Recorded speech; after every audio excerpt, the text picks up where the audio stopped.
What's up, everybody, and welcome on back to another episode of the My Side of Things podcast. This is now episode 25. I'm your host, as always, Ash. We got a whole lot of things on the docket to get to today, including talking about the Judgment Day and how they've been a successful group.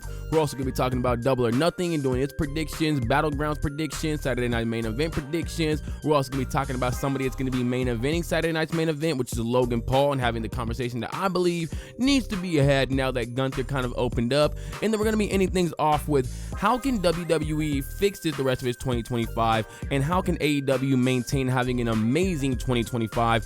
But before we do jump into all that stuff, though, as always, whether you listen to this on YouTube, Spotify, Apple Podcasts, or wherever you get your podcast at, make sure you like, follow, share, rate, comment, notification bells, whatever you can do on that page that can help the channel out. Please do so, because it definitely does help out the podcast a lot.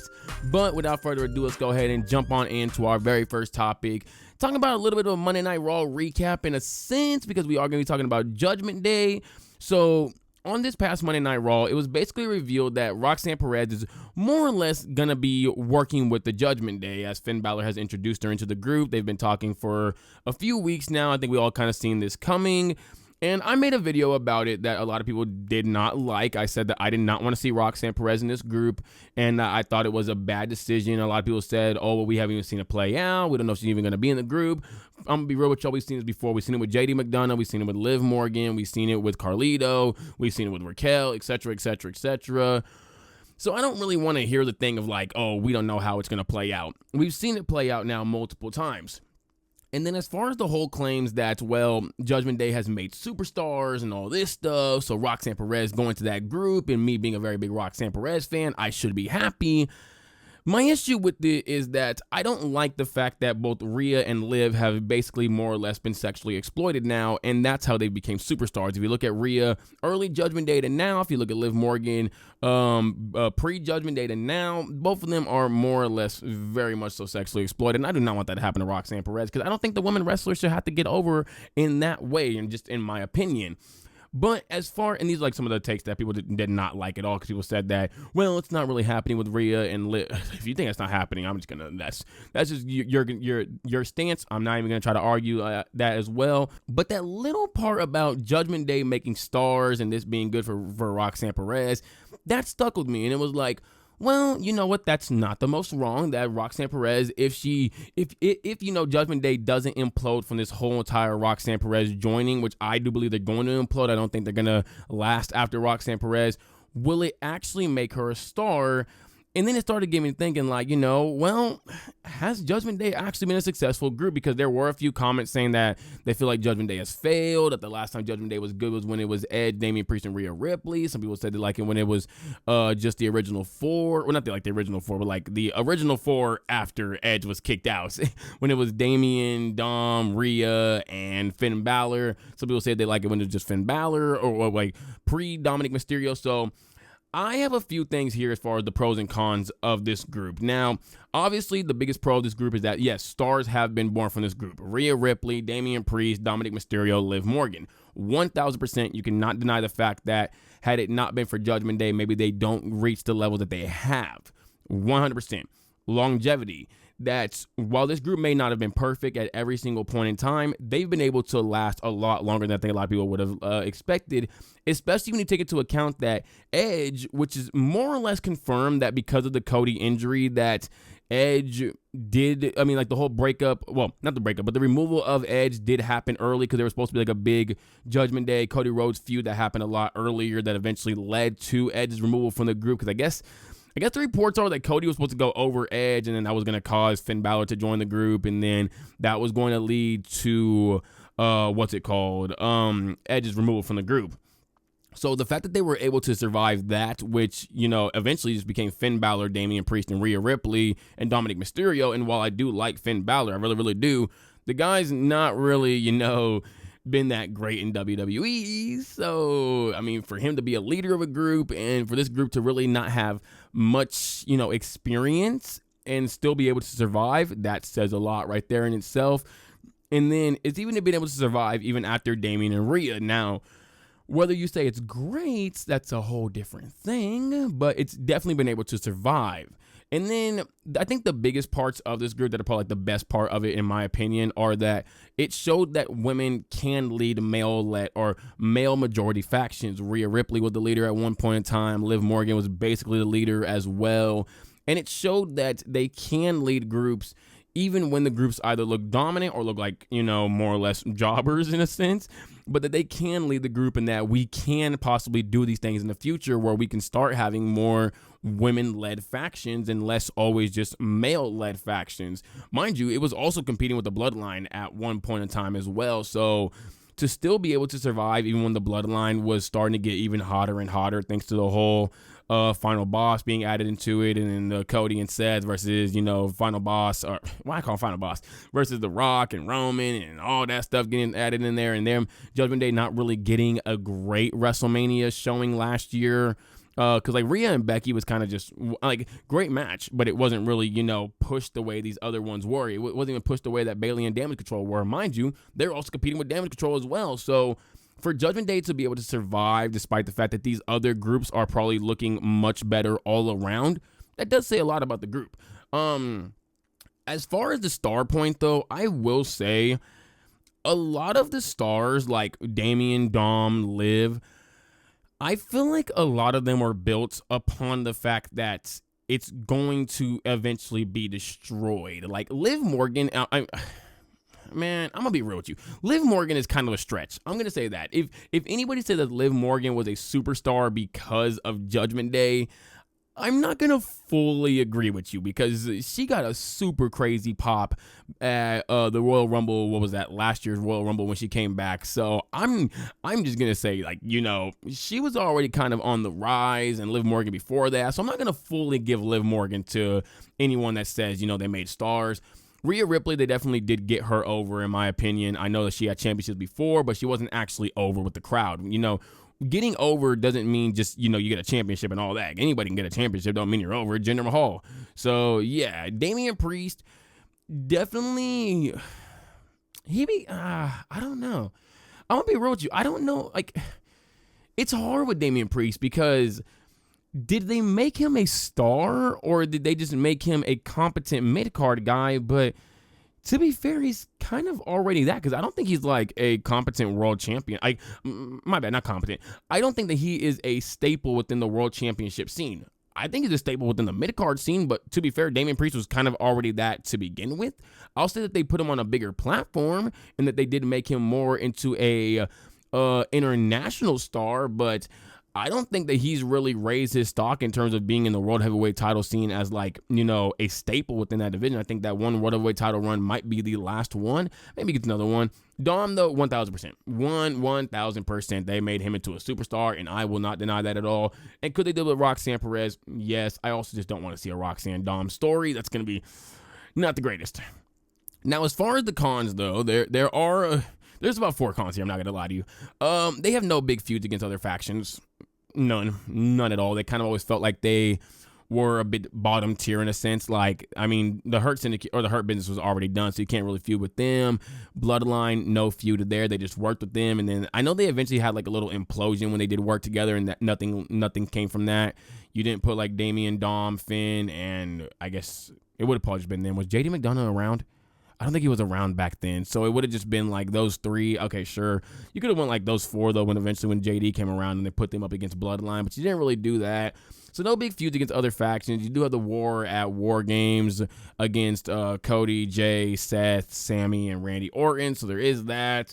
But I will say, even though they did it last while they were, even though they had like the longevity, you gotta admit that like there were times where the Bloodline was on a decline, especially around 2022's time point, and they still were not the biggest faction. Like they didn't really look like the greatest in the world. 2022 and 2024 are like the tail end of 2024, the beginning of 2025, or like basically all 2025, and 2022 are probably their down years. 2023 great, the beginning of 2024 great.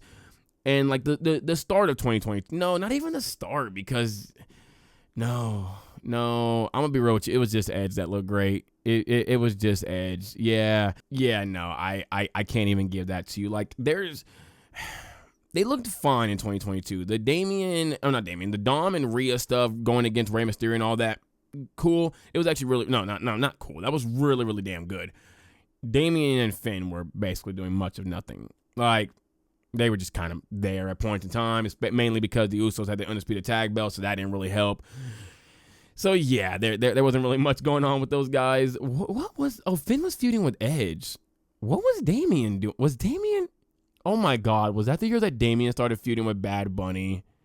Oh my God, it was. Oh, yeah, no, that actually adds to my other con that I have here, where I said never had that running Raw feel to them because they only had Rhea as a major champion while Damian and Finn were tag champs. The tag division was lacking competition, which is definitely true. We've been saying that about Raw's tag division for a good amount of time now, that even when, you had Finn and Damian having the Undisputed Tag Belts, there just was not much there. And then you had them lose to Cody and Jey Uso. And I get that it's Cody Rhodes, it's Jey Uso, the two big stars. But, like, I feel like Finn and Damian definitely should have went over them, in my opinion. That just shouldn't have been a thing, that they lost the belts to Cody and Jey, who aren't even a tag team, and they won them back like 9 days later.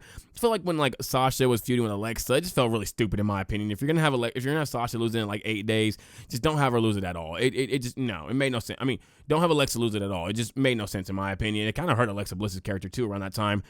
And then I said also, Dom not being successful in the mid-card division hurt them as well.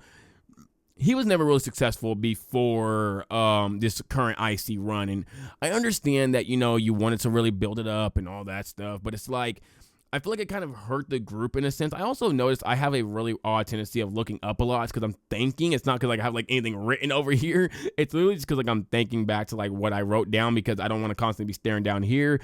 But I realized that if I'm looking up here, it kind of also does the exact same thing. So, yeah, I do it as I teach as well.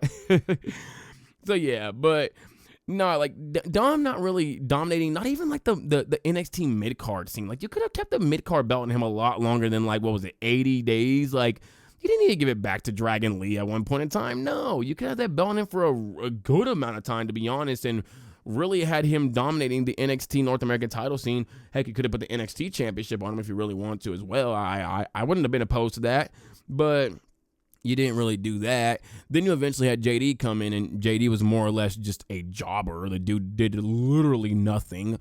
So yeah, there's that.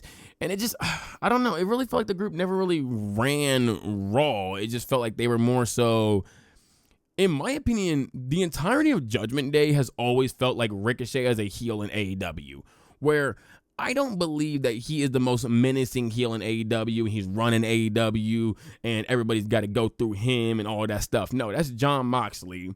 Jon Moxley in WWE would be the Bloodline. They were the biggest, baddest heels. They were running WWE. Ricochet is just a thorn in everybody's side that is causing a whole bunch of chaos. And mind you, that's good. Really, really good. But I feel like Judgment Day should have been a lot bigger than just thorns in everybody's side, whether it be the top card, mid card, main card, or top card, mid card, low card, instead of, like, they should have been more than just that, in my opinion, at least. I don't really think them being thorns in everybody's side was really the purpose of the group, especially when, like, their whole entire point was taking out all the old guys, building up all the young folk. Well, I hate to say this, but you got Damian and Finn in the group who were both late, I think Finn was already in his 40s. Damian was like 38, 39 years old. So it's like, you're not really building up the young guys in a sense. Like, they had like 2 young people in there. JD, I think, was around like his mid 30s. I think he might be like his mid 30s now. So he like probably like his early 30s. JD really did nothing, in my opinion. Like, I feel like had the group just had like a lot more young people and like just one older person, would have been a lot better, in my opinion. And then losing at War Games, in my opinion, really did hurt them as well. I really thought that hurt them a lot. I don't think that they needed the loss at War Games. Obviously, I mean, if they do win, the Seth get cashed in on. You could say that. Maybe you like don't just have Seth get like destroyed in the match, and then you have CM Punk, before anyone can even cash in, you have CM Punk come out, and that stops the whole cash in right there. So it's like, I don't know. I didn't really like the loss at War Games. I just felt like they didn't need it, in my opinion. And then I have lack great major storylines. Damian versus Finn failed, in my opinion. It just did not work. I'm going to be real with y'all. I'm going to like step away from this for 2 seconds. I think Judgment Day should have ended last year. It easily should have ended last year. I think I said this for a while now, that once you had Dom turn and once you had Finn turn, you easily could have had Dom and Liv remove themselves from the group. You could have had Finn and JD try to get Carlito, or even Dom try to get Carlito, but Puerto Rican pride, he's going to be loyal to Damian Priest. That would have been much better. And then you have Finn and JD with the tag belts. You would have Damian and Carlito going after them for the tag belts. They become tag team champions now. Instead of doing the whole Damian Finn thing, would have been a lot better just do like a bunch of like tag team things. Or even if you did the 1v1, you wouldn't have so many interferences. You'd have Carlito backing backing Damian Priest. And then if you really wanted to have Carlito go back with Judgment Day, you easily could have him just turn on Damian Priest. I think that would have made Damian Priest an even bigger baby face. It also would have prevented the whole Damian Priest looking like a dang monster to the entire group, which I mean he should because he's bigger than all of them, but we didn't need that to happen, okay? Bigger folk can fall. So it's like you have that whole entire thing. And then with Dom and Liv, you would have them away from Judgment Day, and this would allow eventually it would keep them from looking so dang weak. They probably still look weak, but it would make a lot more sense though, because it's just Dom and Liv versus Rhea, not Dom, Liv, Finn, JD, Carlito, all these folk versus Rhea versus Damian. It would instead have been like a freaking 5v2, it would just been a 2v1 and then a 2v2, which would have been a lot better. Then you introduce Raquel, and then you could have probably done that storyline a lot better, which I'm gonna throw that one in here as well. Rhea and Raquel, you did nothing with it. Did they have a match? I feel like they did. Yeah, no, they did, but you did nothing with the match. Like, you did nothing there. I thought we were going to go from Liv and Rhea to Raquel and Rhea for a while, but no, you didn't do that at all. Mind you, there's a whole storyline there with Rhea and Raquel, like going back to NXT. So, yeah, no, you did nothing with that. Finn and Edge, that was just absolutely atrocious. Finn definitely should have went over Edge. I don't know why Edge needed the win, especially if you're going to give Rey Mysterio the win. Like, why did Edge need the win as well? Like, didn't Bad Bunny beat? Oh my God. Did Bad Bunny beat Damian Priest at WrestleMania, or was that after? I think that was after. That was at Backlash, right? That was not at WrestleMania. Please tell me that wasn't. No. Because Finn lost, Dom lost, and then Damian, I don't think, had a match at WrestleMania. I think eventually, because Rhea then got the belt from Charlotte. Yeah, no, the major feuds just never really worked. Even like Rhea and Charlotte was just fine. It didn't really do much. Damian and Finn didn't really have like any major feuds within the tag scene besides Cody and Jay. That was really it. Dom didn't have any major feuds either besides Rey Mysterio. Like, that's the only one that actually worked. All the other ones kind of just whatever. And then you just continue the Dom Rey storyline for like an entire 2 more years. And it was just like, man, you're doing a little too much with this now. So it's like, I don't know. It's like, I don't know. See, I have written here, in conclusion, I feel like the faction did serve its purpose as a group that was all about ushering in the next generation, because it did help out the likes of, again, Rhea, Liv, Dom. It did help them get even higher than they probably already were getting, especially in the case of Liv Morgan and possibly Rhea Ripley as well. However, they did fail in the department of out with the old and with the new, because of the old folks they had in the group. Like I already said that before. I think had they had younger people, would have been a lot better. All in all, I'd say that the group from start to finish is a solid 6.5 out of 10. I don't think it's bad by any means. I just don't think, they're going to be remembered because of Rhea, because of like the stars they had in the group.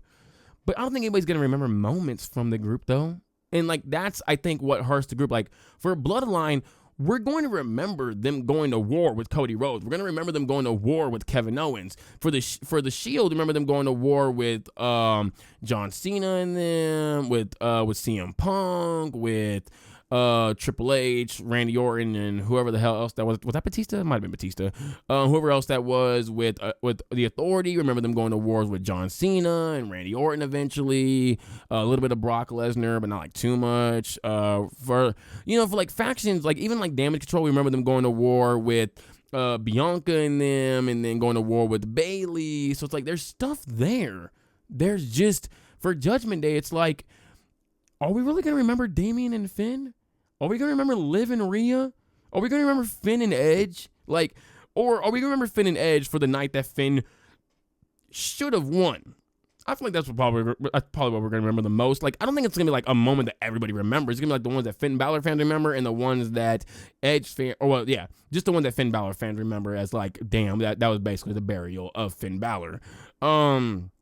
Definitely an above average group that, thanks to Rhea, will likely always be remembered. Like I just said, just never really hit their peak just never really hit the peak it should have hit as of right now, but definitely not a complete failure by any means, as it did. Build stars. I put as it did both stars. I don't know what the hell that means, but yeah, no, I think like the group is fine. I think it's better than the Brawling Brutes. I'll tell you that right now. I think it did much better than the Hurt Business. I'll tell you that right now as well. I just think that it never really hit a peak that it definitely should have hit. Like, there's no high point for Judgment Day. Like, what's their best year? 2023? That's not a high point for Judgment Day. It's a high point for Rhea Ripley. Judgment Day, it's like, I don't know, SummerSlam 2024? Is that the high point? Because like that was like the year that was the moment where you had the double backstabbings and all that stuff. Like, is that the moment we're talking about? Maybe, sure, why not? But there's never really a peak with this group, in my opinion. And it's really why, like, I don't mind the fact that they're going to implode. I think it does need to happen now. I just think it's happening way too late, in my opinion. Last year would have been a much better year. And like the other reason why I don't want Roxanne joining, because a lot of people said, like, because I made a Gabe Kidd video with the not the War Dogs, with the Death Riders. I forgot the name for a second. And people were like, well, why do you like this edition if they're gonna if the reason that Gabe Kidd isn't joining is because they're gonna implode, but you don't like Roxanne joining? It's because I've seen the same thing play out multiple times now. That's the problem. Like, I know Roxanne joining is gonna lead to its implosion. That's not great, though, when you should have already had it happen at least once or twice before. Doing it now, it's like, no. Like, you had Finn and Damian having issues in 2023. Why did the issues barely get awakened the following year? Like, no, I'm sorry. And then the following year, you didn't have the full implosion. Like, no. And if it does implode this year, what happens now? Like, what? You have Dom and Liv go their own way, and we're going to have, what, Liv and Roxanne feuding? Over what? Over Dom? Like, if Dom's going to be with Liv going forward, should he just... Why would he pick Roxanne? Like, I don't even get what they're going to be feuding over. No, it's just, in my opinion, I just think the implosion should have happened a long time ago. And while, yes, Roxanne joining the group will lead to it, I don't like it the same way I do like Gabe Kidd joining it. And it's not just because AEW mark or anything like that. It's, I haven't seen it with the Death Riders yet. I've seen the same storyline with the Judgment Day multiple times now. Can't keep doing it. Oh, man. But... well, not speaking of the Judgment Day, because they're not going to be at either one of these shows, right? Are the Judgment Day here? No. Well, I mean, Damian Priest is here. Former Judgment Day. All right, well, speaking of someone that's like associated with Judgment Day at one point in time, let's go ahead and do Saturday Night main event predictions first, and then we'll get to the other ones of Battleground and Double or Nothing. So for Saturday night's main event, we have Damian Priest versus Drew McIntyre in a steel cage. I really think that Drew McIntyre needs this win. I really, really do. He got the win at WrestleMania, though, which sucks. So it's very possible that Damian Priest does go over here. I just wouldn't understand the reasoning for it. Because I think Drew McIntyre getting the win against Damian Priest could eventually lead to Drew McIntyre versus John Cena. I just don't know if you want to do heel versus heel. That's the only issue there. And I don't think you want to turn Drew McIntyre back into a face either. That doesn't really make any sense. And I think if you have Drew McIntyre feud with John Cena, it's going to turn him back into a face. Unless the goal is to turn Drew McIntyre back into a face, then sure, why not? But I don't know. It's like Drew McIntyre needs this, but I feel like Damian Priest, you know what? Actually, no, I think Drew McIntyre needs this more because I think Damian Priest should go take a break. I don't think Damian Priest needs to be here for a while. I think he should go take like a few months off because after this feud, what the hell does Damian Priest do? He's just going to be floating around the roster. Like, there's literally nothing for the man to do at all. There's no big feud you could put him in. Sure, you could have him go against Jacob Fatu, but it's like, kind of already seen that once. I think we might also seen that twice last year, I think. I feel like we've seen Damian Priest versus Jacob Fatu last year. It might have been earlier this year as well, though. It's one of the two, but I know for a fact that we've seen Damian Priest versus Jacob Fatu. So it's like, maybe you can get that. Sure. Maybe you do Drew McIntyre versus Jacob Fatu. But then are we going to get the same exact thing of Solo Sikoa gets involved, Samoan Spike? Oh, like, ow. Hit my damn crystal. Like, are we going to get that happening? No. Well, no, we probably are going to get that happening because the mad interferences. But, like, that's why I don't really want Drew McIntyre going against Jacob Fatu, because I don't need a repeat of the whole Bloodline storyline that happened. What was that? Clash of the Castle, I think that was? Yeah, Clash of the Castle 2022? Maybe 21? It was 22. No, because 22, because that was the first War Games year. That was Bloodline versus Brawling Brutes and Drew McIntyre and Kevin Owens. Really odd pairing right there. But yeah, no, so I don't need like that whole storyline to play out again. Now we have Drew McIntyre going against the Bloodline for X amount of more years and all that stuff, and it's just, no, I honestly need the Bloodline to implode as well. We need to just get rid of both of these factions now. Bloodline, Judgment Day, boom, sayonara, have a good one. You served your purpose. Go ahead and get on out of here, all right? Though we can get some new factions, and if we need to get new factions, or kind of just cool it with the factions for a little while, because I don't think that we need to always have factions every single time, unless, you know, it benefits something. I feel like right now the factions aren't really benefiting much, in my opinion. But yeah, no, I don't think Drew McIntyre should get with them. So that's the reason why I don't want him to win, because I don't want Drew McIntyre's win to lead to Drew McIntyre versus Jacob Fatu. But I also don't think Damian Priest needs to do it either, though. But I don't know where either one of these guys go after this, because you're not putting them against John Cena. John Cena is facing off against CM Punk at WrestleMania. I mean, that might happen as well, but no, John Cena is facing off against CM Punk at Money in the Bank. We're stamping that. We're not doing anything else. We should not get Drew McIntyre. We should not get anybody else. I don't care if John Cena wants to ruin wrestling. He can try to ruin wrestling all he wants. I will make sure that John Cena faces CM Punk at Money in the Bank. I will make sure of it. I got a crowbar and they got kneecaps. I think John Cena got kneecaps. I don't really know. He might be on his Nikita wave as well. But I'm going to say this. I think Drew McIntyre wins because Damian Priest is going to probably take some time off, go do some other things. I think he has even like a movie that he's reported to be shooting as well in the future. So I think Drew McIntyre is going to get the win here. It's going to kind of suck for Damian Priest because it's like two big losses now at WrestleMania and then at this special. So it kind of sucks for him. But I think Drew McIntyre does get the win here. Also, I don't think we're going to get any other matches. I don't see any other matches getting added to this card. Maybe we get a women's championship match, but we just had Nia versus Tiffany. Maybe they do Naomi Jade. So I'll say this. If they do Naomi Jade at Saturday night's main event, I think Naomi gets the win. You cannot have the same thing happen with Drew and Damian that happens with Naomi and Jade where the faces, well, not the face, but where someone's going up 2-0. Naomi needs to win to solidify her as as a top heel, to solidify her heel run. I think she desperately needs this win. Even if she gets it in a cheating way, it probably should be a street fight as well. We kind of need a stipulation on this now. But if Naomi versus Jade does happen, Naomi's going to go over. As far as Seth Rollins and Bron Breakker versus CM Punk and Sami Zayn, I think CM Punk and Sami Zayn lose. Seth Rollins and Bron Breakker desperately need this win. They've already taken one loss. Then you had the stuff happen this past week as well on Monday Night Raw. They look pretty weak there because because CM Punk and Sami got over on them, right?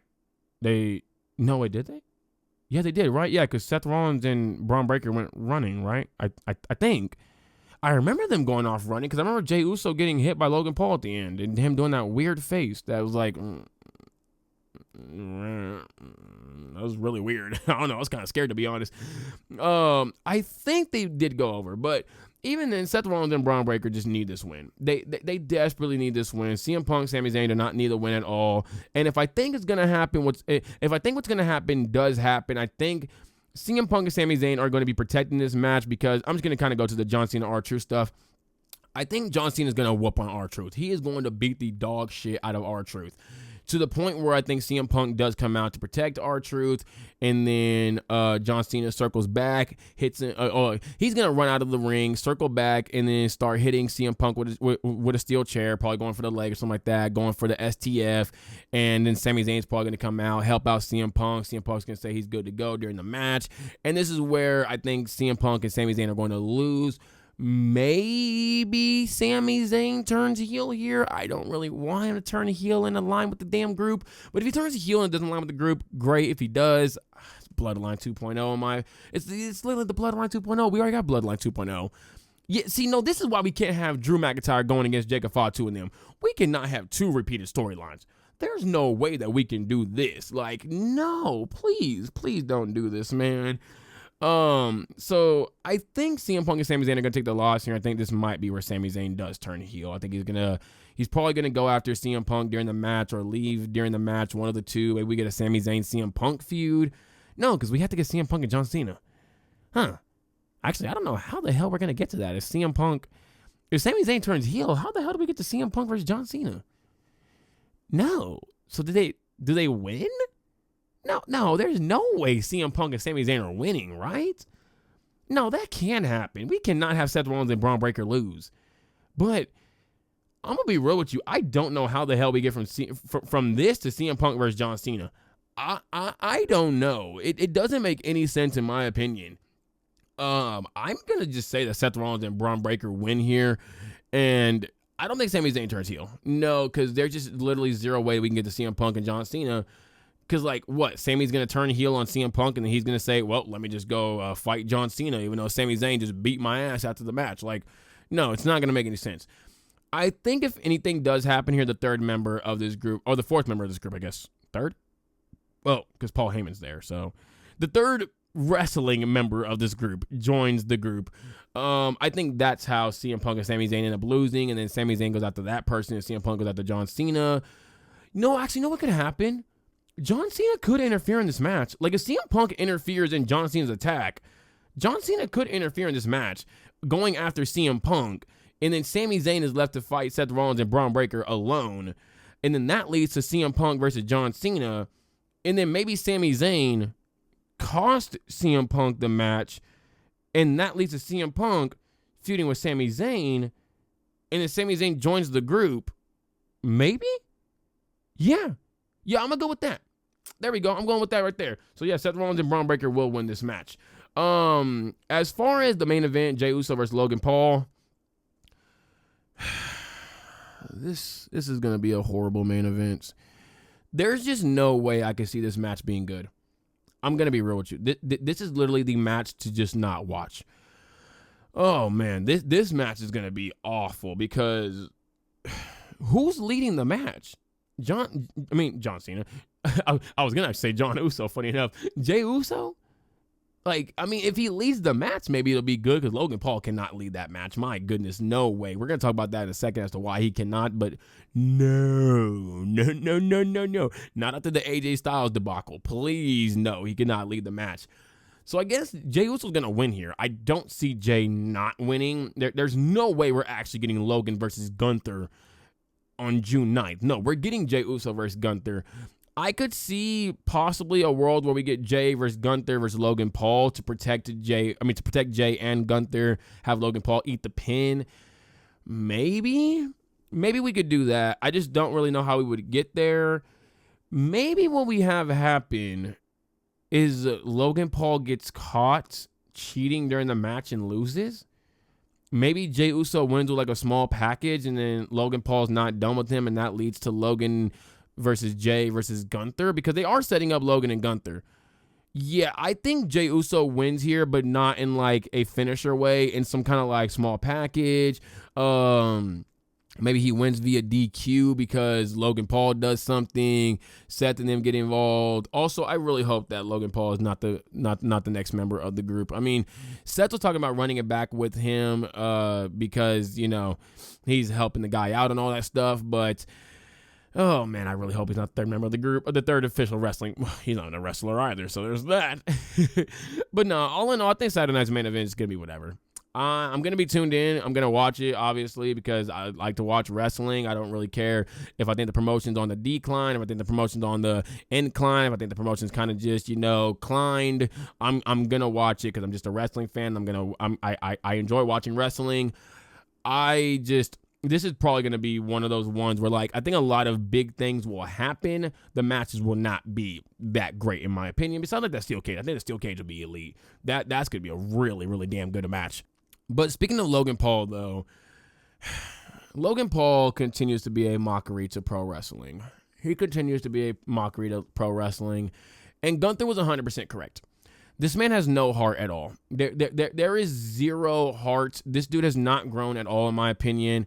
He has not become a much better wrestler. He has not become a much better mic worker. And you could tell me that he's only 3 years in. He's only 3 years in. He has all the money in the world to go take acting classes. He has all the money in the world to go be trained by any of the greatest wrestlers in the world. He is working with guys that, he should be working with some of the top guys, the likes of Seth Rollins, Roman Reigns, CM Punk, Gunther, whoever else you want to name. Mind you, Cody signed to Prime. What? Which odd, by the way. Don't really know that. I mean, don't know why that's the case. I guess Cody likes Prime. I don't know. Maybe Cody's like little double entendre. You know, he signed to Prime because he's in his prime. I don't really know. And so it's like you're not working with these guys apparently, or maybe you are working with these guys. I don't know, but I think I'm going to say he's not working with them because if he was working with them, it would show. Whenever people work with these wrestlers, they look much better. Look at Bron Breakker. Look at Nathan Frazier. Look at, what's his name? Who's being trained by Cody right now? Is it Trick Williams? I think it might be Trick Williams. No, wait. Cody's not training Trick. I think Roman's training Trick or something like that. But he looks better in this whole Hollywood Trick form. So it's like, look at the people who are being trained by wrestlers. And look how much better they look because they're being trained by said wrestlers. Then look at Logan Paul.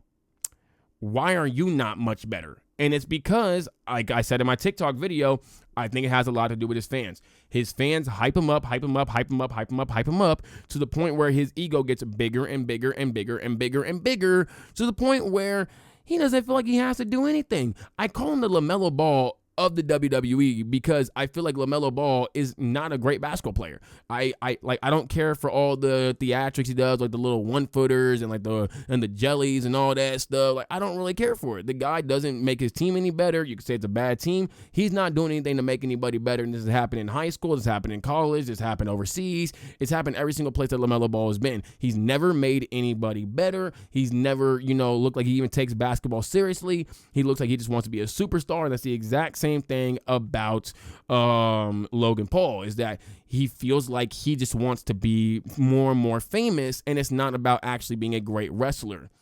I call him a spot merchant because he is a spot merchant. He cannot do a sequence of events. A sequence of events, like little example would be locking up with somebody, putting them into like a little bit of a chokehold, throwing them off the ropes, doing a power slam, and then, or like maybe not even doing a power slam. You could do a power slam if you want to, or throwing them off the ropes and then hitting them with like a clothesline, and then turning that into something else, or hitting them with a clothesline, but they counter it, and then they counter into something like a neck break or something like that, and then you get up and do something. Like, he can't do any of this. He cannot do any of this at all, and that's why I call the guy not a wrestler, because he can't do anything that even the average wrestler can do. Like, these are things you learn early on in a wrestling career. You learn how to run the ropes. You learn how to do a sequence of events in a wrestling match, even if they're very simplistic ones like the ones that I just named.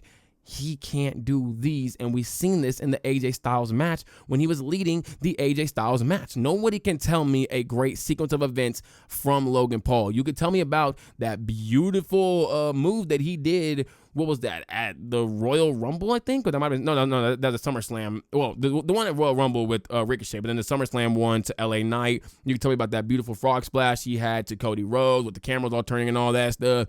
Looked really, really cool. You can't tell me about a sequence of events though that looked really great. He can't do that.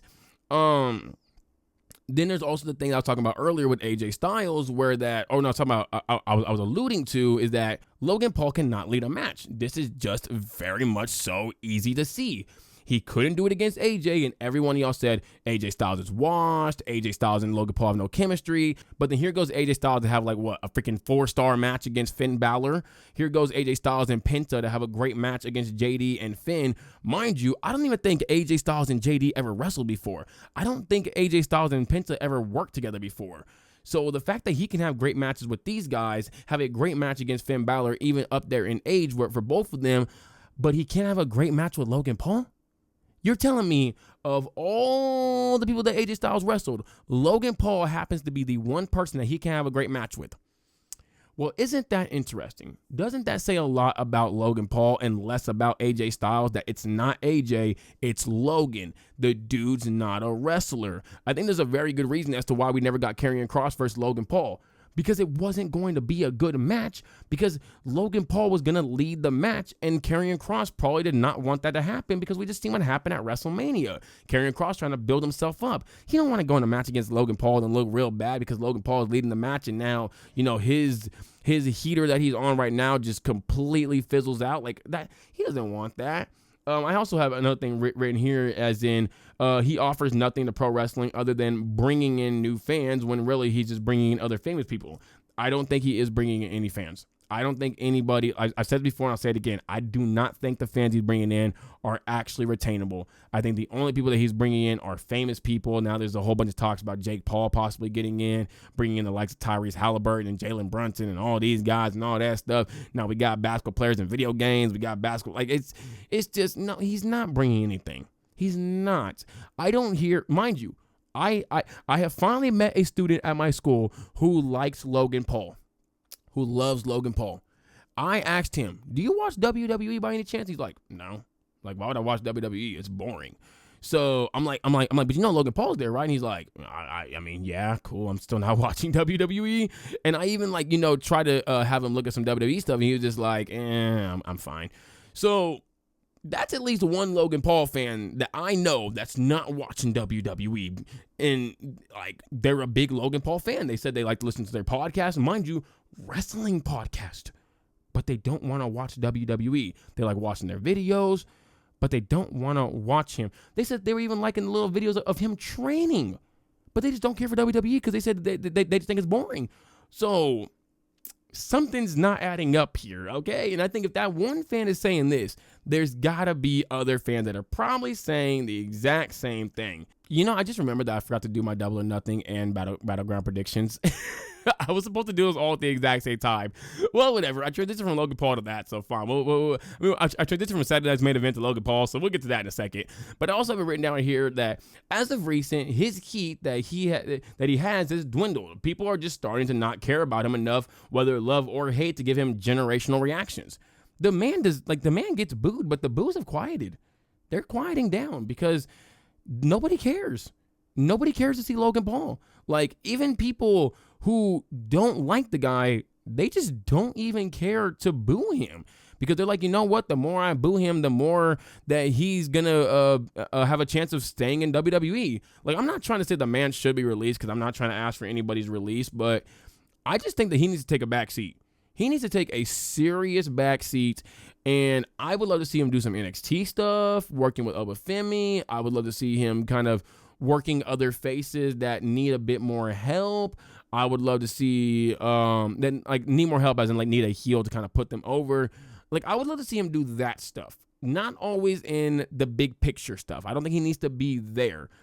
I also think that this guy needs to, like I said, get into some damn acting classes because facial expressions, mannerisms, his tone, his delivery, his cadence, he ain't got none of that. He's not a wrestler. Like I continue to say, the dude does not wrestle an entire year. From somebody that's wrestled a few times, I'm not going to call myself a wrestler because if I call myself a wrestler, I got to call him a wrestler. And I'm not going to call myself a wrestler because I ain't wrestled the entire year either. This man has not wrestled the entire year. Yet we are calling this man the best wrestler on the planet, the best wrestler in WWE, better than 80% of the wrestlers in WWE. No, he's not. No, he's not. He can't do anything that a basic wrestler could do. The guy can't even play a heel. Mind you, he's a bad person. He's a bad person. The only reason that people actually believe the things he says is because he said these things outside of WWE. They don't believe him because of the character work. No, they believe him because he's called people poor outside of WWE. He's called people idiots outside of WWE. He's made fun of people's talents outside of WWE. They don't call nobody actually believes the character Logan Paul is playing because we know he's not playing a character. He's playing himself. But his character work is not making it more believable, though. So he needs to go and just work on every single thing. And the funny thing is he's only 31 years old. So he literally could work on these things. But it's very obvious that he's not going to be in WWE that much longer, probably about like another year or two, and that's really it. He told everybody that he wanted to be a full-time wrestler, didn't do that, did not do that at all. And for the people that are going to say, oh, well, he has a kid, oh, well, he has a show. Zelina Vega and Dakota Kai have a podcast. Cody Rhodes has a kid. Roman Reigns, does he have a kid? No, Jey Uso has a kid. I don't know if Roman has a kid. Most wrestlers have kids. Most wrestlers have lives outside of wrestling. So why does he get a pass but nobody else does? Like, y'all will bash Roman Reigns and the man got cancer. Y'all bash that man and he got cancer. But Logan Paul gets a pass because he has a kid in a show? In a YouTube channel? So what about all the other wrestlers and athletes that have YouTube channels and all kind of other things going on? LeBron got about 50,000 things going on and he could still be one of the best basketball players in the world. Luka Doncic got not Luka Doncic. What's his name? I'm blanking on his dang name right now. Draymond has a whole podcast, still is able to be an absolutely elite player and an elite defender. Micah Parsons got a whole podcast and he still be doing things. So it's like all these players, all these athletes have all kind of other things going on. But Logan Paul gets a pass for what? He gets a pass for what? Because he's Logan Paul and he can do a few flips here and there? No, he does not get the pass. He's not a great wrestler. And if his stands would finally hold the man accountable, because at this point, he ain't going to ever drop his ego because all his fans are going to continue hyping up his ego. But if the stands stopped hyping this man up and said that he is not as great as he think he is, this man could probably actually improve, because I think he could be a really great wrestler with the athletic ability that he has. If he would lock in, if y'all would push the man to lock in, I guarantee you within 2 years, he could actually be one of the best wrestlers on the planet. Because if the man's able to do the things he could do right now, that is gifted athleticism, the things that he can do. So if he could pick those up pretty quick, I guarantee he could actually pick up wrestling pretty quick. He just doesn't have to do it because nobody's pushing him to do it, because there's so much positive things around him, because like everybody's bigging him up and all that stuff and calling him the best wrestler and yada, yada, yada, and saying he should be a world champion when really he should be at the bottom of the card right now, in my opinion. He should be at the bottom of the card. The only thing keeping him up at the top is his star power, and I'm going to be real, he is not a main event guy. He is not. But speaking of something that has little nothing to do with main events, I had no other way to transition this. Let's go ahead and talk about NXT Battleground, because I'm going to be real with y'all. I have not been on much NXT as of late. I'm going to just keep it a stack, man. I don't know who's won anything the past couple of days. I mean, the past like 2 episodes, I just kind of been off of it. I just haven't been the most interested. I'm going to be real with you. And I've tried to watch it, but with the fact that I don't have access to watching it the same day because I don't have a VPN and I don't live outside of America, I'm like, bruh, I don't have another day to really catch up and watch it. So I kind of just get around to it whenever I can. I was planning on watching it like within like 2 days, hopefully like a Thursday or a Friday. Not really sure yet. But let's go ahead and talk about some of the matches that are going to be happening here. I'm going to leave that one for last because that should be the main event. Let's go ahead and start with Hank and Tank. Wait, Hank and Tank don't got the same last name? It's Hank Walker and Tank Legend? I thought they had the same last name. Are they not? Are they not brothers? Wait, are y'all brothers? Y'all? I mean, y'all not brothers, but like, are y'all brothers though? I mean, y'all kind of look alike, but maybe y'all not brothers. I'm not gonna lie, I thought these 2 dudes were brothers the entire time. Well, whatever. Let's see. We have Hank and Tank and Josh Briggs versus the Culling.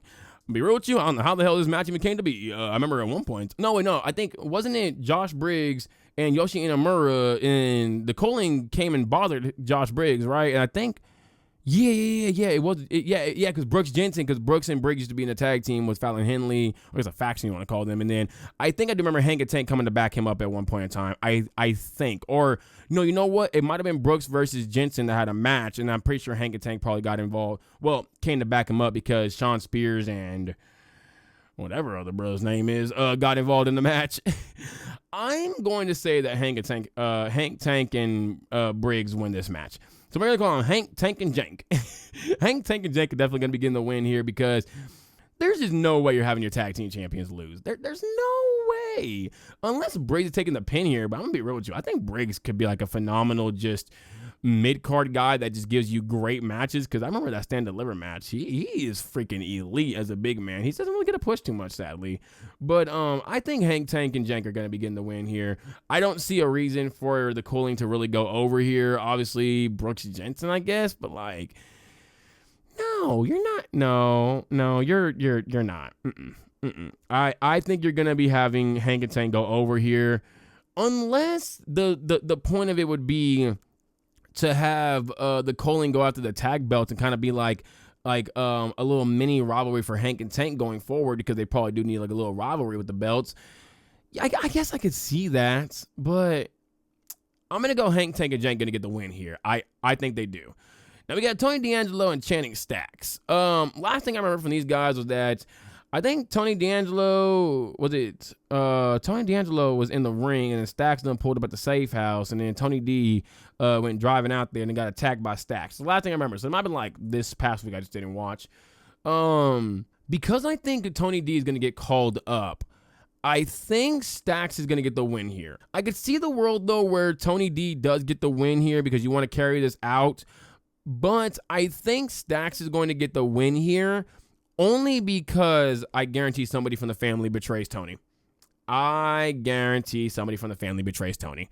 Whether it's Rizzo, I don't know what the hell happened to Luca, but if he come back, I think the family is going to betray Tony. The family is going to fall under Channing Stacks, and then this is going to send Tony up to the main roster. It's going to keep Channing Stacks around within the mid-card scene, within that top card scene, maybe being able to be like a competent challenger to either Oba or to Ricky Saints. I could see one of those two being the case. But I just think that you probably need Channing to get the win here. Like, I don't think Tony needs to win. Just go up to the main roster now. He's been there long enough. I think he's been there since, 2021, 2022? Buddy, get your butt up to the main roster now. They desperately need you within that mid-card scene. And then next up, we have Sol Ruca and Kelani Jordynne for the Women's North American Championship. I would be hard-pressed to believe that Kelani Jordynne is winning this match. One, because of Zarya and the weird lesbian possessive relationship that she has with Sol Ruca right now. I didn't know we were going this case, but I guess we're doing it, so cool. I would be hard-pressed to believe that Kelani Jordynne is getting the win here, just because, again, Zarya is going to be lurking on the outside. I think Sol Ruca also just needs this win, because there's no way you're having her win a Stand and Deliver and then already lose the belt, barely a month later? You're not having that happen. That cannot be the case. I think Sol Ruca needs the big win here. I think this is also where we're probably going to start the whole Sol Ruca and Zarya issues. I mean, they kind of already have started in a sense, but I think they're really, really going to start happening now. I could see Sol Ruca and Kelani going a few more matches because of the Zarya interference. I think Sol Ruca would get the clean win next time. This time she might get the cheap win. Heck, this might even be a bit of a turning point for Sol Ruca to kind of turn heel, because Zarya's influence, and then like I said, with Zarya playing this lesbian manipulative character in a sense, it could be very similar to Johnny Gargano and Tommaso Ciampa, where Tommaso Ciampa was able to influence Johnny Gargano to come to the dark side. And maybe Zarya could do the exact same thing here, where she influences Sol Ruca to come to the dark side with her. And then we see maybe not a new persona maybe not like a new character look from Sol Ruca, still keep the same character look, but she does have this a lot more just evil aura around her, radiating off of her and all that stuff. So I could see Sol Ruca taking the cheap win here.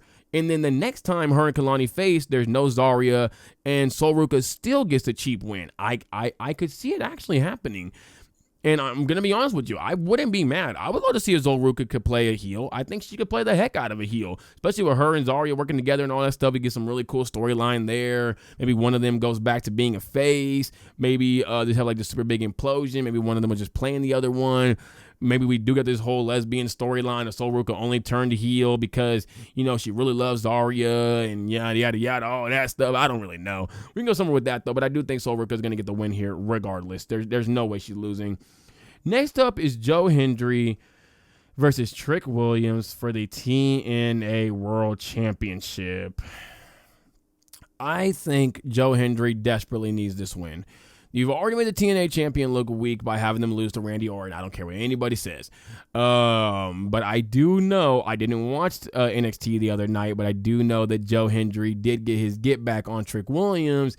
And usually in WWE fashion, that means that that person is going to lose. So I think there's a world where Trick Williams does become the very first ever NXT star to be, or NXT wrestler to be a TNA world champion, or just be any kind of TNA champion. And I think they're going to probably move Trick on over to TNA instead of moving him up to WWE, because I feel like he still needs a whole lot more time. I do not think he's ready yet by any means to go to the main roster. And I think that this would be a great way to kind of keep him from going to the main roster so that nobody says, like, why is Trick being buried? Why is Trick not going up to the main roster? Trick needs to be on the main roster already. This would be a very great way to do that, to where you don't really have to worry about that, because now he's going to have the TNA World Championship on him. So I do think that Trick Williams is going to beat Joe Hendry here. This gets Joe Hendry on over to WWE, possibly up to the main roster. And then we have Trick Williams going on over to TNA. I don't think Joe Hendry should go to NXT. I think if he loses, he should go to TNA. Also, if my hair looks really, really tiny today, or my head looks really, really tiny today, it's because I actually was like just doing my hair before I got to this, started recording this episode. And as y'all probably noticed by now throughout this episode, it has shrunk a lot. That's called shrinkage for those of y'all that don't know. Y'all have seen my hair slowly transition from super wet to not like dry, but like damp. So yeah, it definitely makes my head look a lot tinier. Oh my gosh, I went back and watched some of my old TikTok videos when my hair was still a lot shorter. Oh man, my head looked tiny as hell. I ain't gonna lie to you, man. I be laughing at like the fact that I be seeing some kids with like big ass heads and tiny ass bodies. I got a big ass body and a tiny ass head, man, which is really crazy, because I used to get called like big head as a kid. So now I guess I really, really grew into my head somehow. Oh man, yeah, nah. Oh man, I even had like this one weird phase where like I only had like this part of my hair. So like for those of y'all that are on Spotify and you can't see, the top and the back. So basically like a mohawk or a frohawk. But I didn't have the size, because I went and got a haircut, and I told the dude that I only wanted like, just like a taper with a fade and all that stuff on the sides. I don't want to, do anything up here. Well, bro went too high up. No, my bad. I wanted it was gonna go to like basically like right here. So like, again, if you're on Spotify or anything like that, it'd be like the line would be at like eye level. Bro went way above that, and I was like, oh my gosh. So then for so long, I just did not have the sides, and I eventually, I want to get the sides back. So then I started slowly growing in the side, but I still kept cutting it a little bit, but I still kept like above like eyebrow level, so like it would get covered up like the rest of my hair. I was hoping like, okay, like the rest of it is like pretty much longer. It could cover up the sides and all that stuff, and we're gonna slowly start doing it. Man, I'm gonna be real with you. At one point in time, this looked horrible, bro, because my hair was just like getting like lifted up and all that stuff, and it was oh man, bro. It was really awful. The fact that I was popping on TikTok around that time too, like really, really popping, and like folks was just letting me get away with that. Oh man, I can't believe y'all let me do that, man. Oh, I ain't had no fans at all. Nobody cared for me around that time. Like my whole entire life. Well, let's go ahead and jump into this next match where we have Femi versus Myles Borne. Damn.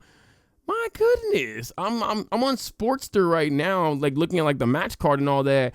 It says Femi flattens Myles Borne. Jesus, that is crazy. Why you gotta flatten them? I think Myles Borne is pretty damn good.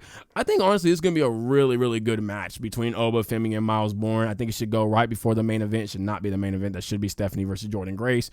I think this match is gonna be pretty damn good though. It's gonna be a really good feel-good moment for Myles Borne, somebody that we did not expect to be in this position that he's in, but he was able to get into this position. I think that he's going to be able to give Femi a very good challenge and kind of help his run out a little bit. This might even get Femi back to being a heel, especially if Femi does go full-on heel right here and just really decimates Myles Borne towards the end, and maybe like, kind of does a little extra after the match, something like that. Maybe this sets up to Joe Hendry coming out, but I think that this should just be Femi wins cleanly, goes on to the next challenger. Like I said, man, this dude's run has just been whatever. It's just been whatever. I feel bad for Oba because I think he's super damn talented. I would have loved to see a lot more from him with this run. Obviously, like I said, his NXT North America Championship run was just so much better. But I do think that Maybe after this, though, we can get better, but, man, I don't really know. Also, what the hell happened to Dark State? What happened to them, man? Them boys was a trend. I swear, they was hot for a minute and out of here. But next up, though, we have Stephanie Vaquer versus Jordynne Grace for the NXT Women's Championship. I think Jordynne Grace wins. It's flip-flopping the title a lot within these past few months, but I think because of the Worlds Collide stuff and Jordynne and Stephanie Vaquer having a whole restraining order against La Guerra and all the issues that are happening with that company, I think that Stephanie Vaquer probably does not want to be a part of this Worlds Collide at all. I think she's going to go right on up to the main roster, probably take a little bit of time off, and then debut in the main roster. I think Stephanie Vaquer loses the belt here. They have Jordynne Grace instead fill in for Stephanie Vaquer and go fight La Guerra or whoever the heck she's going to be fighting over there. I just think there's no real reason to actually have Stephanie Vaquer even go to Worlds Collide, especially, again, after everything that's happened there. It just doesn't really make much sense in my opinion. I thought my bracelet just broke right now. I think it kind of is breaking, though. Oh, crap. I shouldn't have done that. I shouldn't have taken it off. Yeah, I can feel it probably start snapping right now. But, yeah, no, I think that Stephanie Vaquer is going to be losing this match. Again, you're flip-flopping the title a lot. My goodness, but maybe Jordynne Grace could hold on to it and make it, not make it, but like be able to hold on to it for a lot longer. Julia, I guess, was going up to the main roster, so they were just like, let's give it the belt real quickly. Stephanie Vaquer, now these issues, let's get onto the main roster real quickly. Probably both ready for the main roster anyways. Don't really need to be down in NXT much longer, in my opinion. So I do think that Jordynne Grace is going to get the big win here. And she's going to be the NXT Women's Champion for probably however long she want to hold that damn belt, because I couldn't tell you one woman in NXT who could actually get that belt off of her. I will tell you this, though. I don't think she's going to have that great of a run with the belt, man. I am not the biggest fan of Jordynne Grace. I think she's fine. I'm just not like a super big fan of her by any means. She's just not my cup of tea. I never really got into like her whole entire run. I thought she was the best thing in TNA, though, I'll tell you that, but it wasn't really saying much because TNA ain't really got much.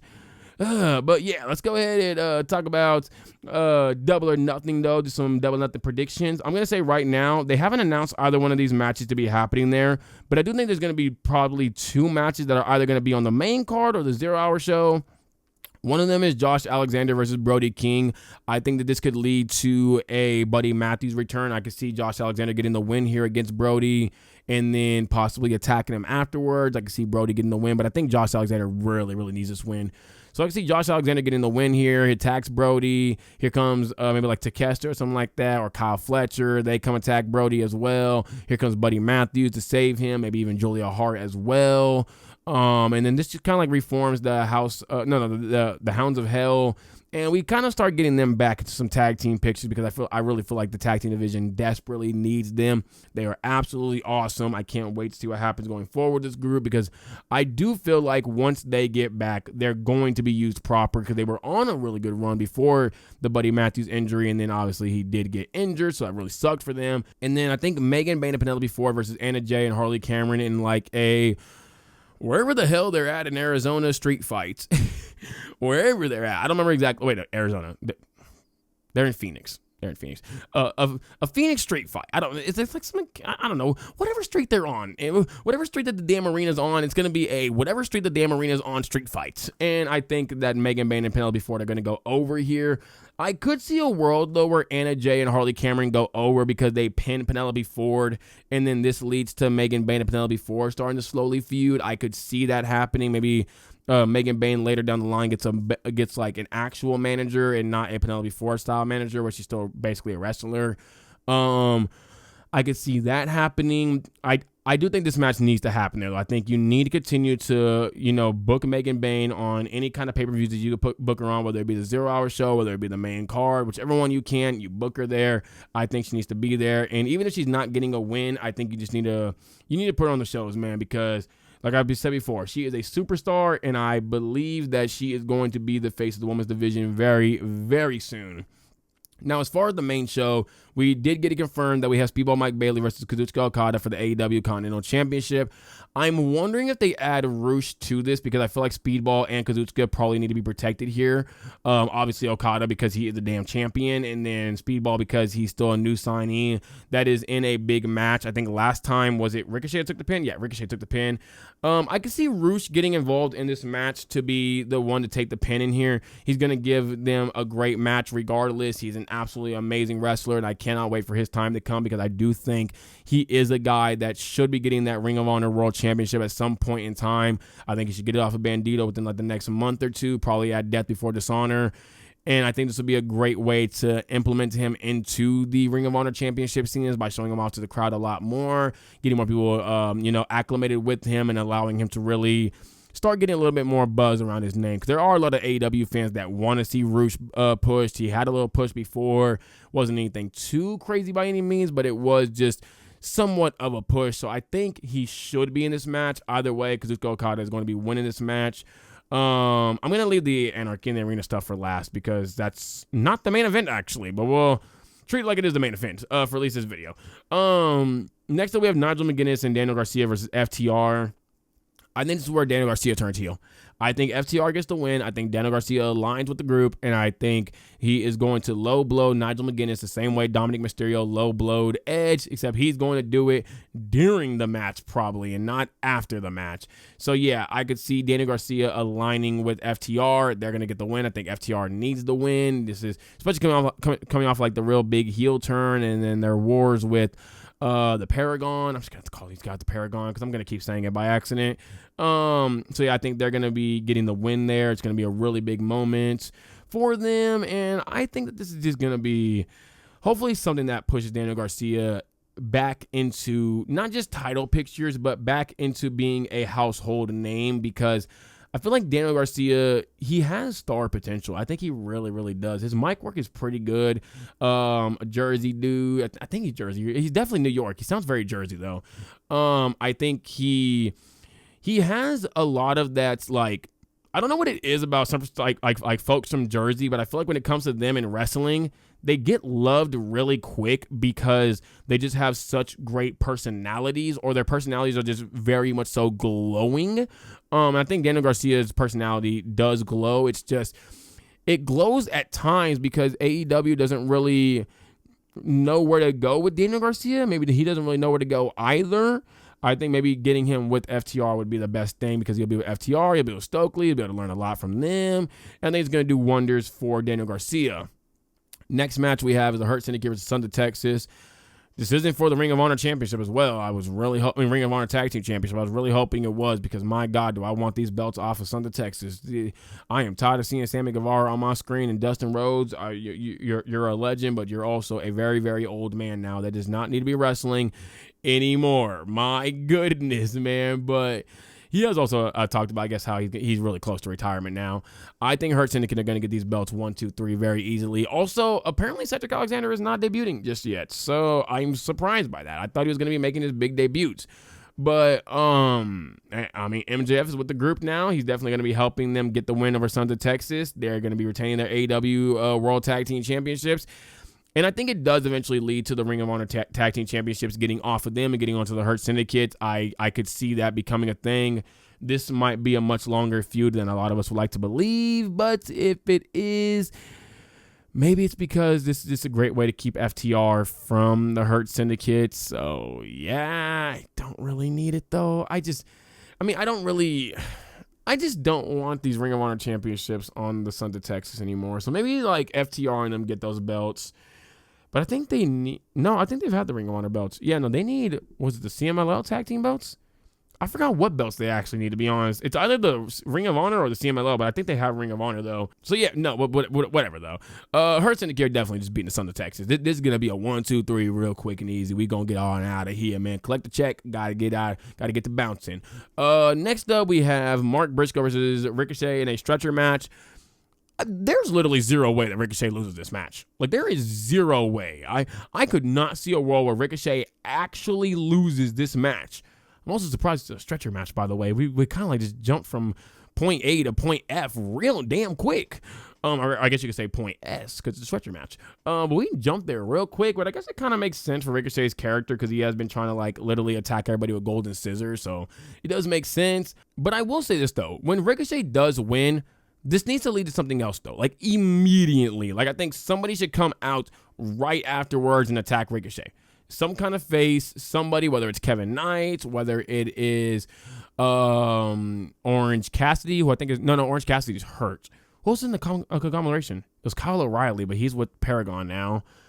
Somebody needs to come out though and back. Maybe like Tomohiro Ishiro. Yeah, he could come out and help out Ricochet, and then Ricochet could go after him, maybe get a win over him as well. Maybe he even gets that, I don't know what belt he's holding. I think it's an open weight belt, or no, because wait. Oh, God, remembering New Japan belts is the worst thing in the world, dude. Takeshita had the never open weight championship, and I think Tomohiro Ishii has the... whatever damn belt he has. I don't remember the belt that this man has. Japan got like the same belt with 3 different names. I don't know, man. I do not know. Yeah, whatever belt that he has, maybe Ricochet gets that belt off of him, and it's like a way just to kind of have... Ricochet at least doing something for a while until he does get either a TNT championship, the Continental Championship, the International Championship, the World Championship, whatever belt he does end up eventually getting.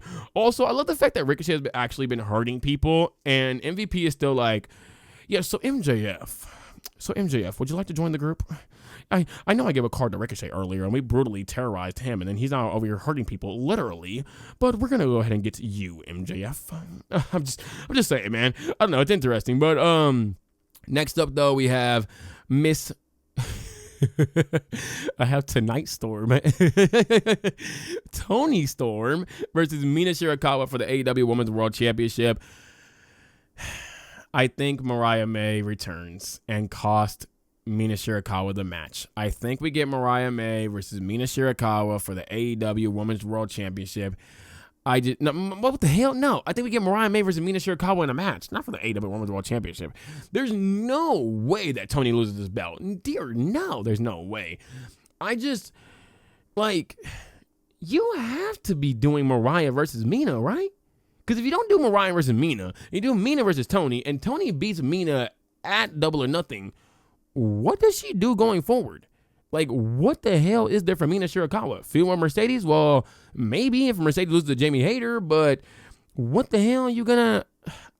I don't really know. I think Mariah May has to be returning, and you do just one final feud with Mariah May and Mina Shirakawa, and then you just send Mariah May off to WWE afterwards, if that is still her plan to go to WWE, or she does continue with AEW, then you do the whole tag team thing, or you continue this really long storyline between the two, something like that. I think it probably should lead to a tag team championship, though, for the women's division. Next up, we have, what match have I not talked about yet? It's Mercedes, Hangman, Anarchy. I think I talked about all the other ones. Yeah. Okay, so Mercedes versus Jamie Hayter. Interesting, because Mercedes just took a haterade from Jamie Hayter, and if I'm to use the wrestling rule of if I win before pay-per-view in any kind of way, shape, or form, I will lose at pay-per-view, this would mean that Jamie Hayter is going to lose. The only problem is, I guess I'm just going to put these two together because they kind of go together. Well, they don't really go together, but like my answers are kind of, I don't really know how to word it, but whatever. I'm going to put these two together because Anarchy in the Arena has Death Riders versus Team AEW. And Team AEW just went over the Death Riders. Now, I believe one of these two is going to lose. I think Mercedes Moné loses, and I think then Team AEW wins? No. Yeah, my bad. Team AEW is going to lose because they took the win. Mercedes Moné is going to lose even though she took the L on Dynamite. So I do believe that Jamie Hayter is going to go over. It makes much more sense for Jamie Hayter versus Toni Storm than it does Mercedes Moné versus Toni Storm, because Mercedes Moné is a TBS championship, so she still has something to do. Jamie Hayter has literally nothing to do if she does lose this match. So I believe that Jamie Hayter is going to go over here. She's gonna get the big win. She's gonna be the first woman to pin Mercedes Moné. That's gonna be like one of the big points there, is that nobody else could do what she's done, and then she's gonna go on to face Toni Storm at All In for the AEW Women's World Championship, where, yes, ding ding ding, spoilers, Jamie Hayter will be winning with a hater raid. She is 1000% winning. Now, as far as Anarchy in the Arena, I'm a bit confused now because we don't have Gabe Kidd in this match. We are going 6 people, which shocked me. I thought we were going to be having Gabe Kidd. I don't know what the hell the introduction of Gabe Kidd was, but I think he does get involved in this match, and that's why the Death Riders do win, because we have Swerve Strickland, Samoa Joe, Kenny Omega, Powerhouse Hobbs, Willow Nightingale, Katsuyori Shibata, wow, that was a really hard smack, versus Jon Moxley, Matthew, Nicholas Jackson, Young Bucks, Claudio Castagnoli, Wheeler Yuta, and Marina Shafir. I believe that Gabe Kidd is going to get involved in this match. I could see a world where Eddie Kingston also makes a return and goes after Gabe Kidd. I still think that the Death Riders are going to get the win here. Heck, I could even see Hook returning and going after Gabe Kidd, to be honest, to kind of like even the odds out. But I think the Death Riders still are going to get the win here. They do not need this big loss. It's not going to do anything for them. I think their implosion needs to happen. I think the implosion is going to happen, likely because Gabe Kidd joined the group. I think it does not need to have it does not need a big loss to happen here, though, especially, again, if they lost on Dynamite. I think that they should. Well, no, because then they got the attack afterwards. Oh, wait, no, that was Samoa Joe and them. Nobody really won that attack. It was just like a bunch of. No, wait, no, I'm freaking stupid. Duh. They got attacked afterwards. That's what. Yeah, never mind. I'm stupid. Sorry, y'all. I'm stupid. But yeah, no, I think that the Death Riders are going to win this one. I think that they need this win. It's a very big win. I'm trying to think. Did the heels always win Anarchy in the Arena? Also, my bad last time for saying that Anarchy at Rica. Anarchy. Wow, a stroke coming on. Anarchy in the Arena was going to be a steel cage match. I was mixing up Anarchy in the Arena and Blood and Guts the entire time.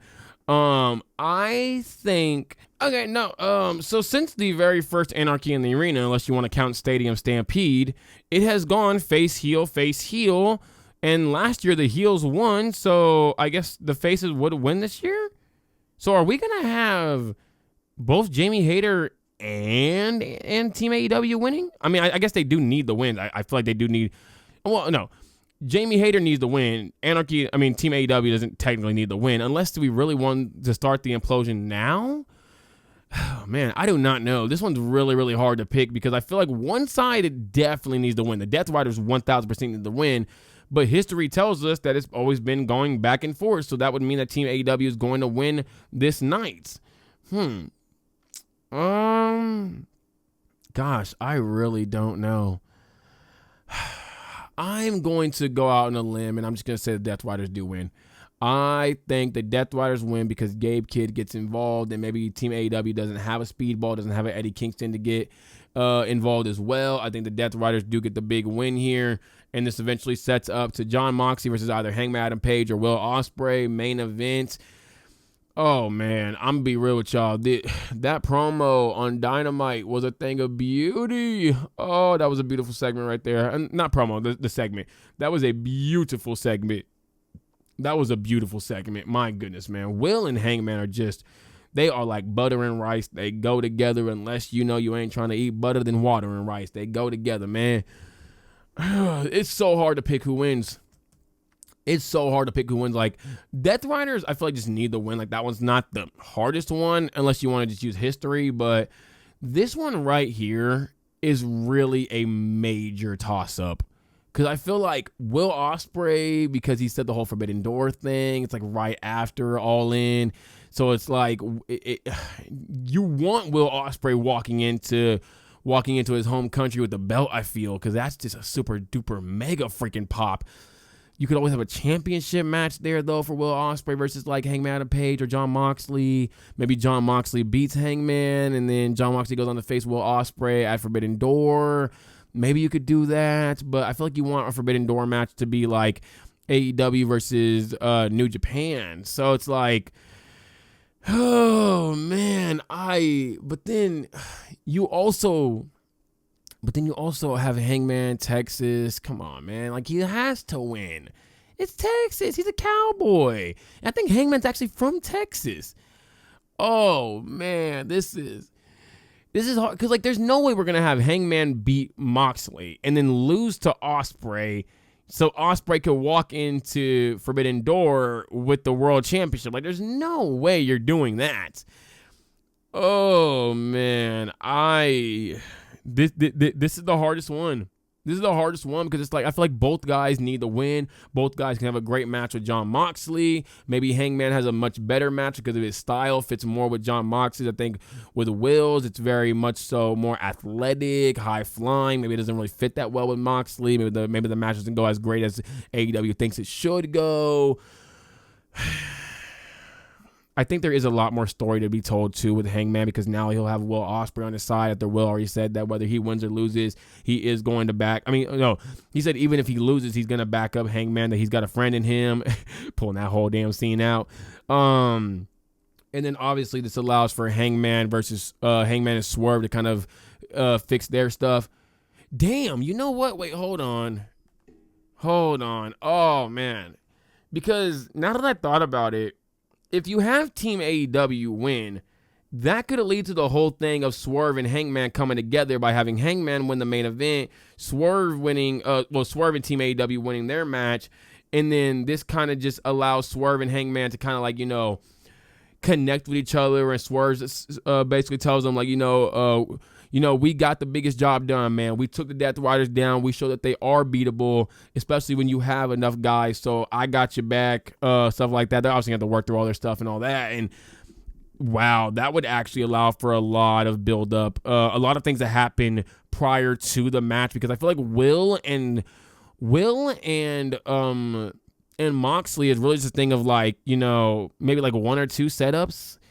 Maybe, but like, because like you gotta kind of like set up like Will and Swerve, I guess, to really work together after their feud last year. But it's not as deep as like Swerve and Hangman. Swerve and Hangman, you really could carry like 2-3 shows if you really, really wanted to. So yeah, I think Hangman wins. I think it makes the most sense to have him win.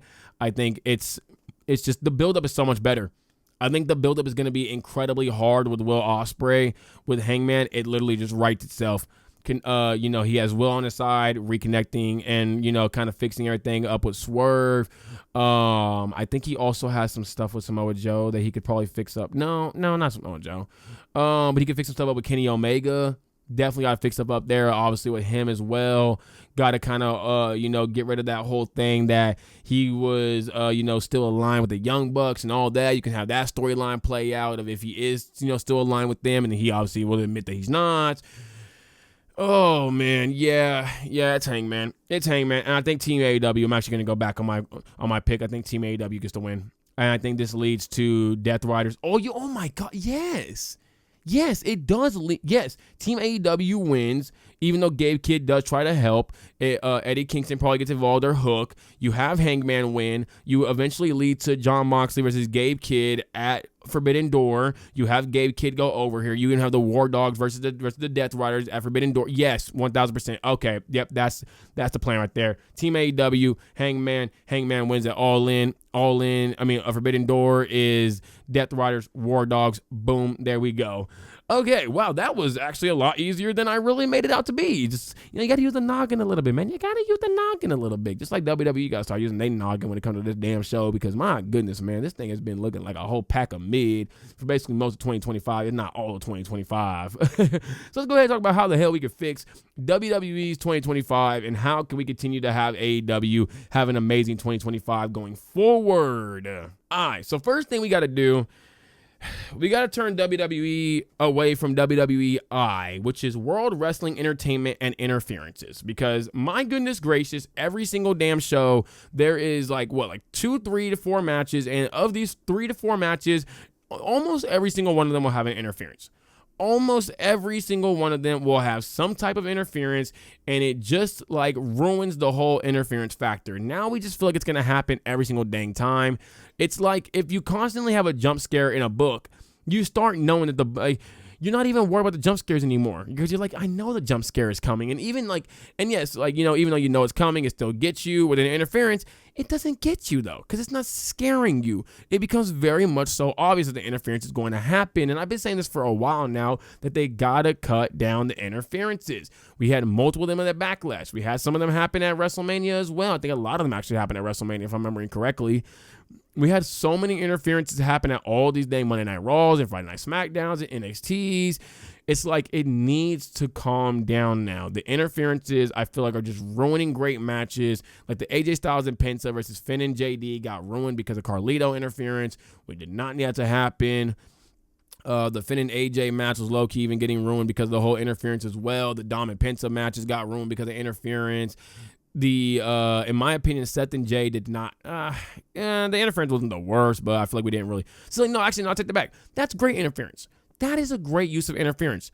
But not every damn match on the card needs interference, though, man. Like, no, we don't need that all the time, which is why, like, I'm even, like, more upset that Roxanne's going to join the group and all that stuff and help out Liv and Raquel, because then now all their matches that they're going to be having will get interfered on. Like, just, no, we don't need all of that, in my opinion.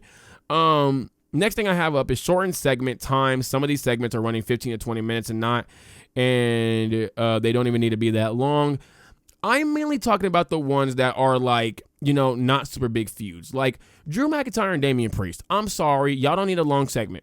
No, you're not having a super major storyline that involves any kind of thing of significance. Nobody even really wanted the damn storyline to begin with. You don't need these super long segments.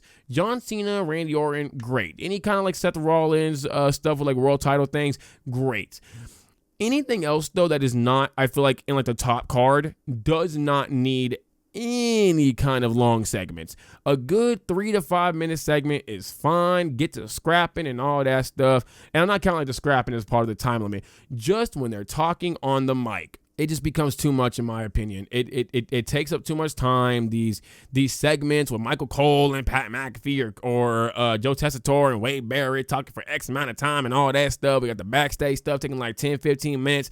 All of that stuff, it just takes too much dang time. Some of these segments probably don't even really need to be there, or at least have them be there in a commercial break, something like that, man.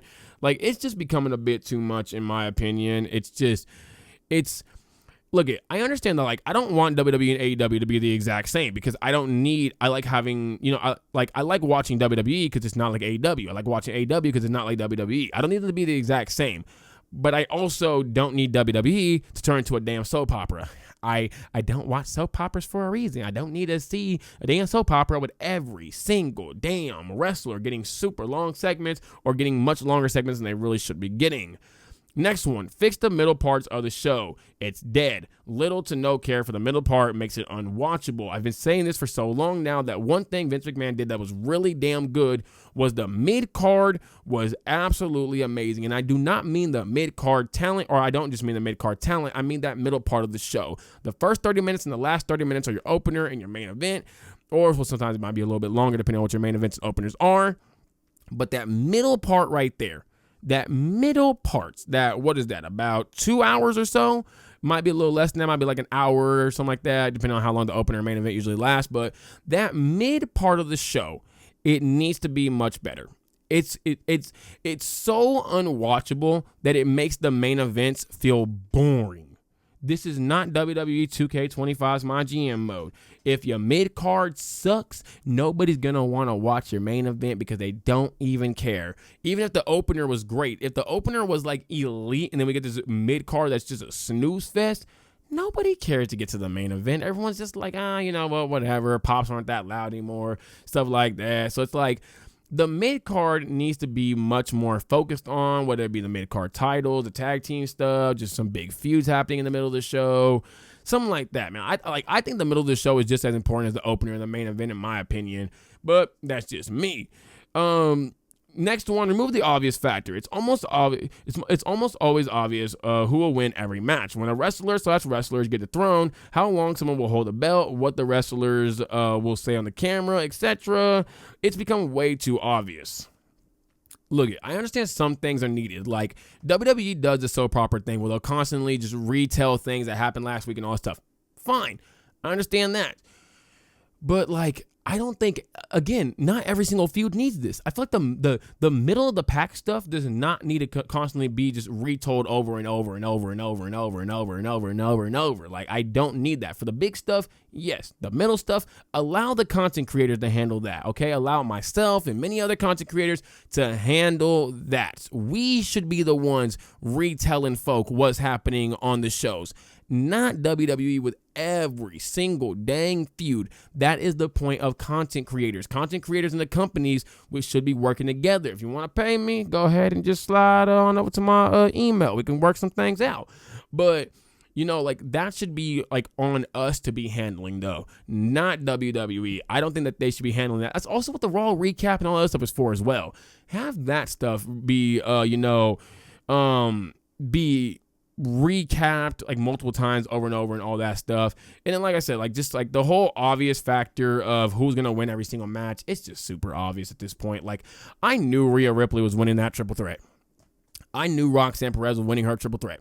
There was no way on this damn planet was Becky Lynch going to be winning that match because she's still feuding with Lyra Valkyria, and I know damn well y'all ain't going to do nothing with Natty Neidhart, even though she's absolutely amazing right now. She is cooking like crack in the 80s.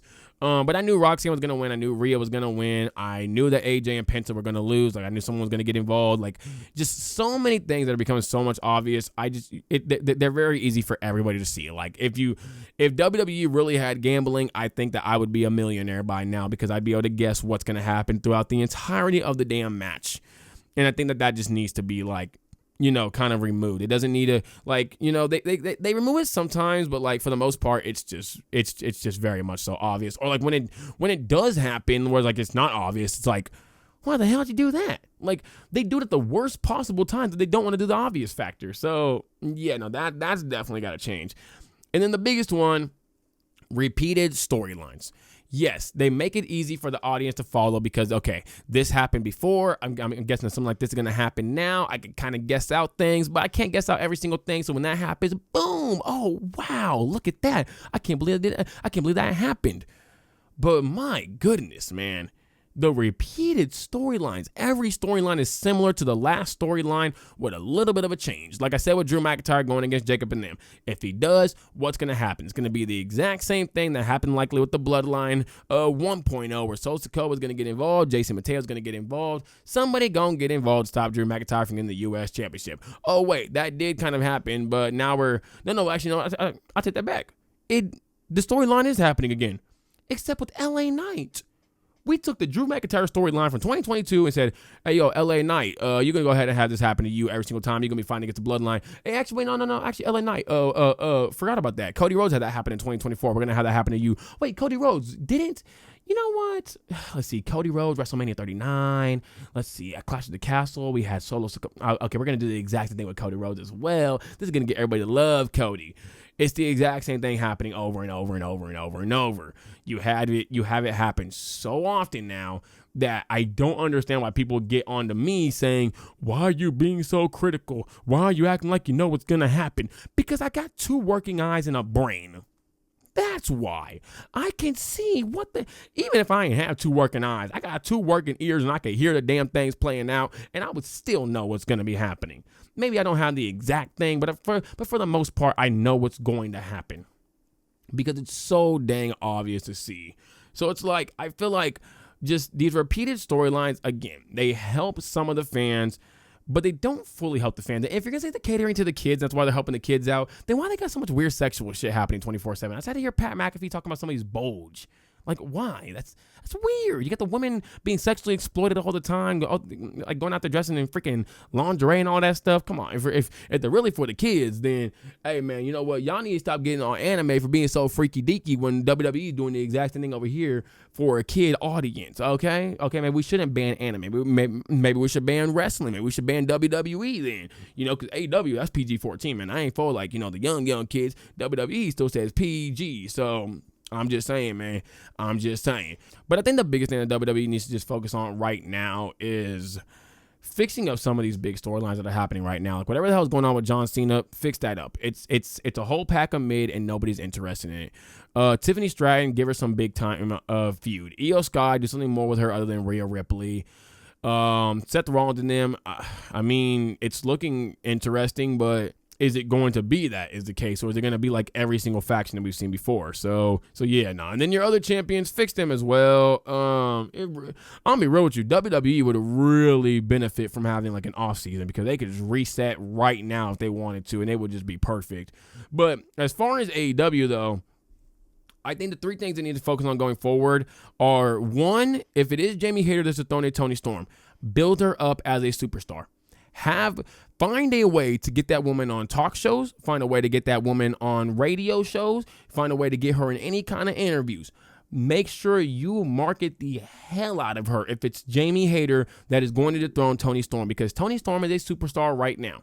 She is on fuego, the hottest star in wrestling right now. And if you're going to have her get dethroned, you need to have the next person be not as big of a star, because it's just not going to happen, but at least be a big enough star. Like, I'm going to be real with you, man. Jamie Hayter got the look to be acting in some movies. You better go hit up some freaking movie, some producers and be like, hey, yo, do you need anybody that look like Jamie Hayter to be doing anything in this kind of film? Do you need somebody that has this aesthetic right here to be in this film? Yes, you do. Well, guess what? We got Jamie Hayter right here, and she can act her ass off.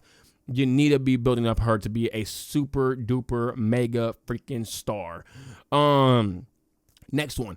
Finish off the Death Rider storyline with a bang. Don't wait for Darby Allin. This needs to end at All In with either Will Ospreay or Hangman Adam Page. I already said before, like, it's going to be likely Hangman Adam Page. Whoever it is, though, whether it's Hangman, whether it's Will, it needs to end at All In. This is the biggest stage for you to end it at, to have, the biggest stage to basically cement the ending of it. And obviously Forbidden Door, if you're going to go War Dogs versus Death Riders, that's the place to fully end it at. But I think that this just, it needs to come to an end now. It's gotten to be great again, which is amazing. But it's not going to stay great forever if you go past Hangman, if you go past Will. And the answer is just, once again, Darby Allin. It needs to end at All In and then officially end at Forbidden Door, in my opinion. But I will say, unless they have something amazing lined up for Darby Allin, no, my bad. But I will say, if they have something amazing lined up for Darby Allin, then I'm right back with them saying, hey, you know what? All right, I'm going to go ahead and just shut my mouth, and y'all continue to do what y'all doing, because it's been an absolutely elite 2025 from AEW. And then the last thing I think they need to do is that continue developing the women's division. Because, I mean, come on, man. Like, us as wrestling fans, especially women's wrestling fans, have been saying it for a while now, that every company feels like they just do not care about the women's wrestlers unless you are WOW. It feels like every other one of them just don't really care. And AEW, being the progressive company that it makes itself out to be, this is the best way. This is the best way. I would have had Jamie Hayter versus Mercedes Moné be the main event. I understand Will Ospreay, Hangman Adam Page are very big. I think it could have been the opener, though. Unless you want to do Anarchy. I think Anarchy probably should have been the main event. But, like, I would have done Mercedes versus Jamie Hayter to be the main event. Not the other ones. But I think if you have Jamie versus Tony at All In, I love Moxley. It needs to be Jamie Hayter versus Toni Storm. It's going to be so big for women's wrestling. And if you do introduce the women's tag titles, you need to treat them properly. Do not do it like how WWE's done it right now, where these titles are basically more or less jokes. They need to be treated right. Your women's division, continue to show it off more and more. I love seeing Mina Shirakawa versus Julia Hart in the main event of Dynamite. Guess what? I don't need to see them be in the main event just because Toni Storm is there. I need to see them be in the main event because other women are there. Like, I would love to see, let's see. Well, honestly, I really did love the fact that Mercedes and Jamie, and then that led to Tony and all them stuff. But, like, the last 30 or so minutes of the show was literally all women. I love seeing that. But I would love to see a Chris Statlander, Willow Nightingale main event. I would love to see that on Dynamite. No Toni Storm involved anywhere. It's just Chris Statlander, Willow Nightingale. Or it's Jamie Hayter versus Julia Hart. Or it's whoever versus whoever. Like, somebody that's not Tony or Mercedes. I would love to see that because it shows that we are not only invested in our two super duper uber mega stars, we are also invested in the rest of our women because we believe that they are also superstars and that they should be in the main event as well because they're super dang talented and they're some of the best women's wrestlers on the damn planet and they deserve to be in the main event. And I'm going to be real with you. If AEW does this, you just brought in a whole new fan base. You just brought in a whole new fan base of folks that love women's wrestling and that want to see women's wrestling get treated the way it should. And it's just only going to help out AEW a lot more. But I think I got to everything on the docket. Let me just make sure. Did all that. Yeah, I did all that. Yeah, I did all that. Yep, we did all that. Oh, I'm going to drop my damn iPad. Whatever. I'm just going to go ahead and throw it over here. But that'll be it for now, though, y'all. Definitely hope y'all did enjoy this episode. As always, if you did, like, subscribe, notification bells for more links. Everything will be in the description below. If you're on whatever you're on, make sure you hit the sharing, the rating, the whatever the hell else you can hit to help the channel out. It does help the podcast. I keep saying channel to help the podcast out. But that's gonna be it for me, though, y'all. I'm out. Peace. Have a great day, everybody, and good night. Shout out to my dog Kenny Omega. Bang.